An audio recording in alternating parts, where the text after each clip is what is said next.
Salam pengertian dalam Tuhan bagi saudara-saudariku pencinta mutiara iman.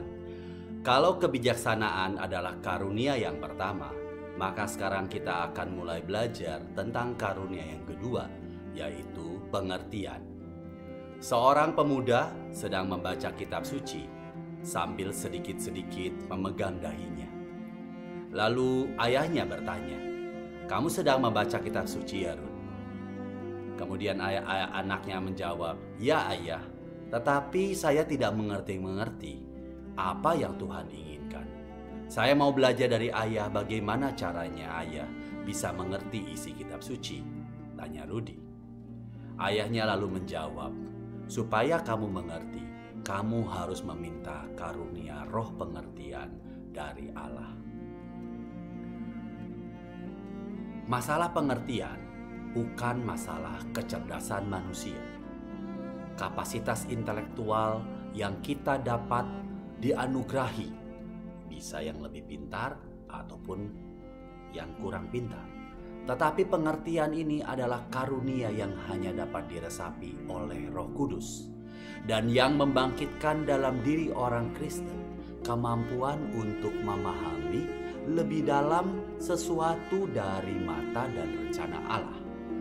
Jika kita menghubungkan dengan karunia pertama, yaitu kebijaksanaan, maka orang harus memiliki pengertian supaya bisa menjadi bijaksana.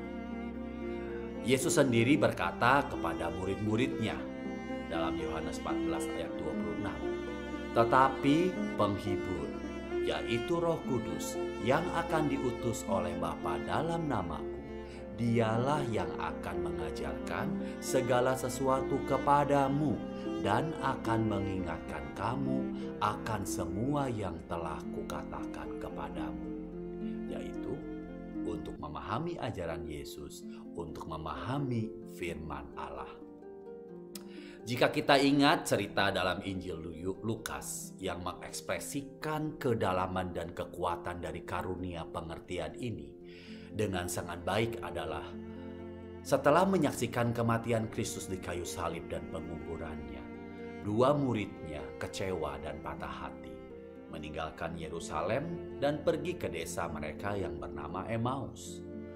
Ketika mereka berada dalam perjalanan, Yesus tiba-tiba hadir dan ikut bergabung dengan mereka dan mulai berbicara dengan mereka.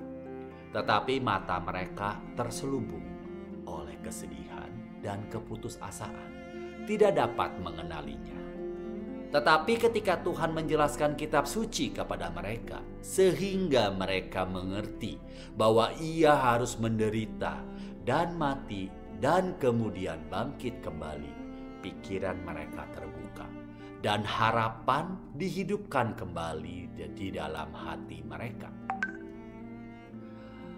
Saudara-saudari yang terkasih, betapa pentingnya karunia pengertian bagi kehidupan kita sebagai orang Kristen. Melalui karunia ini, Roh Allah memecahkan kegelapan pikiran dan hati kita dan menjadikan kita orang percaya yang sejati, yang dapat menikmati apa yang Tuhan nyatakan kepada kita di dalam firman-Nya dan bersuka cita dalam semua yang Dia lakukan dalam hidup kita. Oleh karena itu sangatlah tepat apa yang dikatakan oleh Santo Thomas Aquinas. Dalam kehidupan ini, ketika mata roh dimurnikan oleh karunia pengertian, seseorang dapat dengan cara tertentu melihat Tuhan. Ini memang misteri, tetapi mari kita memohon kepada Tuhan untuk memberi kita karunia untuk memahami sebagaimana yang Tuhan mengerti hal-hal yang terjadi, dan yang paling penting adalah untuk memahami firman Allah di dalam Injil. Tuhan Yesus memberkati. Salam sehat bagi kita semua.